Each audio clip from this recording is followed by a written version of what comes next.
نادر شاہ وہ ایرانی بادشاہ تھا جس نے دلی کو تاراج کیا۔ ہندوستان سے جاتے ہوئے نادر شاہ تخت طاؤس اور کوہ نور بھی ساتھ لے گیا تھا۔ اس ایرانی بادشاہ کو فوج اور اس کی فتوحات پر تاریخ کے ابواب بھرے پڑے ہیں، جن میں اسے ایشیا کا نیپولین اور سکندر ثانی بھی لکھا گیا ہے۔ بہت کم عرصے میں مغرب میں سلطنت عثمانیہ میں شامل عراق اور شام کے علاقوں سے لے کر مشرق میں دلی تک متعدد جنگی مہمات میں کامیاب ہونے والی فوج کو نادر شاہ کی حکمت عملی اور دن رات کی محنت نے ہی یہاں تک پہنچایا تھا۔ 19 جون 1747 کو نادر شاہ کو قتل کر دیا گیا تھا۔ سکندر ثانی کہلانے والا نادر شاہ کسی شاہی یا نوابی خاندان میں پیدا نہیں ہوا تھا۔ وہ ایرانی سلطنت کے دارالحکومت سے دور سرحدی علاقے میں پیدا ہوا۔ وہ باصلاحیت تھا اور اگر اس کے والد زندہ رہتے تو ان کی وجہ سے بڑے ہو کر اپنے علاقے اور دربار سے وہ کچھ مراعات اور جگہ ضرور پا لیتا، لیکن ایسا نہیں ہوا، بلکہ گزر بسر کے لیے نادر شاہ کو جنگل سے لکڑیاں اکٹھی کر کے بیچنا پڑی۔ زندگی کے تقریباً 30 برس بعد وہ ایک ایسی طاقتور اور منظم فوج کا کمانڈر بن چکا تھا جسے خود نادر شاہ نے تیار کیا تھا۔ نادر شاہ کی تاریخ و سن پیدائش پر مورخین میں کچھ اختلاف ہے، لیکن جکسوردی کے مطابق یہ 1698 تھا اور اس کی جائے پیدائش درہ گاز کے خطے میں دستگرد نامی گاؤں تھا۔ نادر شاہ کی مادری زبان ترکی تھی، لیکن جلد ہی انہوں نے فارسی بھی سیکھ لی۔ یہ علاقہ خراسان کے دارالحکومت مشہد سے شمال میں تھا۔ نادر شاہ افشار کے والد ترکمانوں کے افشر قبیلے میں چرواہے تھے اور نچلے طبقے سے تھے، لیکن باعزت اور قابل اعتبار تھے۔ ایک خیال ہے کہ والد اپنے گاؤں کے بڑے بھی تھے۔ نادر شاہ نے ایک دوہری ثقافت میں رہتے ہوئے جوانی کی دہلیز پر قدم رکھا۔ وہ ایرانی سلطنت کا ترکی بولنے والا شہری تھا، جو اس فارسی ثقافت سے بھی آشنا تھا، جس نے استنبول سے سمرقند اور دلی تک اثر قائم کر لیا تھا۔ کہتے ہیں کہ نادر شاہ نے 10 سال کی عمر میں گھڑ سواری اور شکار کرنا سیکھ لیا تھا۔ وہ تیر اندازی اور نیزہ بازی میں ماہر تھا۔ بچپن میں والد کا انتقال ہوا تو یہ خاندان غربت کی دلدل میں پھنس گیا، لیکن قسمت نے یاوری کی اور بعد میں دنیا نے اسے ایک ایسا فاتح اور ایرانی سلطنت کا بادشاہ دیکھا۔ مورخ مائیکل جکسوردی کے مطابق کہ بادشاہ بننے کے بعد اپنے لکڑیاں چننے کے دنوں کے ایک ساتھی کو نوازتے ہوئے نادر شاہ نے اسے تلقین کی کہ مغرور مت ہو جانا، اس خچر کو اور لکڑیاں چننا یاد رکھنا۔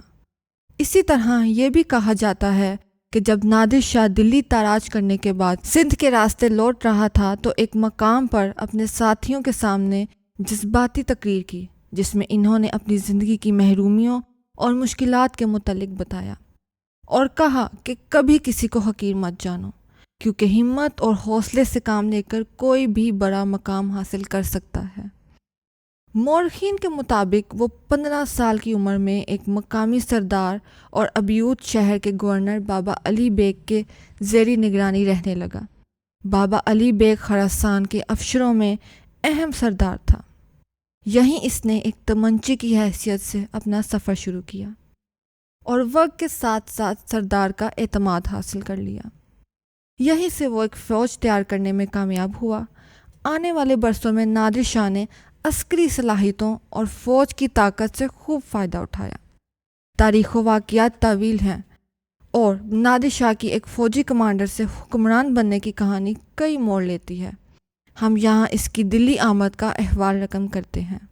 تاریخ بتاتی ہے کہ نادر شاہ درہ خیبر کے راستے برے صغیر کی حدود میں داخل ہوئے اور پشاور اور لاہور کو فتح کرتے ہوئے کرنال کے مقام تک پہنچ گئے، جو دلی سے صرف 70 میل شمال میں تھا۔ مغلیہ سلطنت اس وقت اندرونی خلفشار اور شدید بد انتظامی کا شکار تھی، اور کہتے ہیں کہ اس وقت کے بادشاہ محمد شاہ رنگیلا اس آندھی کا مقابلہ کرنے کے قابل ہی نہ تھے۔ نتیجتاً نادر شاہ کی فوج اور اس کے توپ خانے نے ہزاروں ہندوستانی فوجی بھون ڈالے، مگر خود ایرانی فوج کا بہت کم جانی نقصان ہوا۔ کرنال کی جنگ جیت کر نادر شاہ 1739 میں دلی میں داخل ہوا اور 2 ماہ تک وہاں قیام کیا۔ دلی میں ایرانی فوج پر گلیوں میں جب حملے کیے گئے تو نادر شاہ نے بھی قتل عام کا حکم دے دیا، اور ایک اندازے کے مطابق اس میں 30,000 ہندوستانی، جن میں سپاہی، امراء اور شہری شامل تھے، جان سے گئے۔ مغل بادشاہ نے نادر شاہ کو دلی پر کامیاب حملے کے بعد رخصت کرتے ہوئے زیورات، سونا اور چاندی کے ساتھ دریائے سندھ کے مغرب میں تمام مغل علاقے بھی تحفے میں دیے۔ نادر شاہ کو ملنے والے جواہرات میں سب سے زیادہ قابل ذکر کوہ نور، دریائے نور اور تاج ماں نامی ہیرے تھے۔ نادر شاہ نے مغل بادشاہ کو تخت سے نہیں ہٹایا، واپسی سے پہلے انہیں بھی کئی تحائف پیش کیے اور ان کی مکمل حاکمیت کو تسلیم کرتے ہوئے اپنا راستہ لیا۔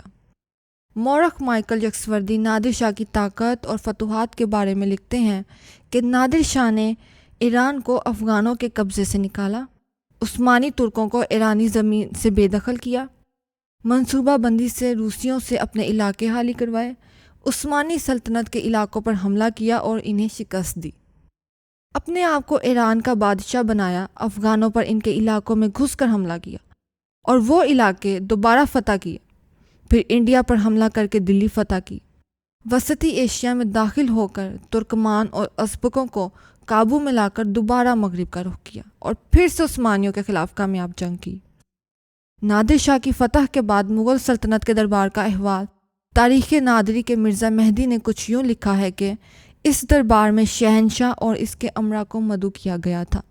اس دربار میں نادر شاہ نے اپنے ہاتھوں سے محمد شاہ کے سر پر ہندوستان کا تاج رکھا تھا اور جواہرات سے بڑی ایک تلوار، بیش قیمت طلائی کمر بند عطا کیا۔ شہنشاہ کے امراء کی بھی خلعت فاخرہ پیش کی گئی۔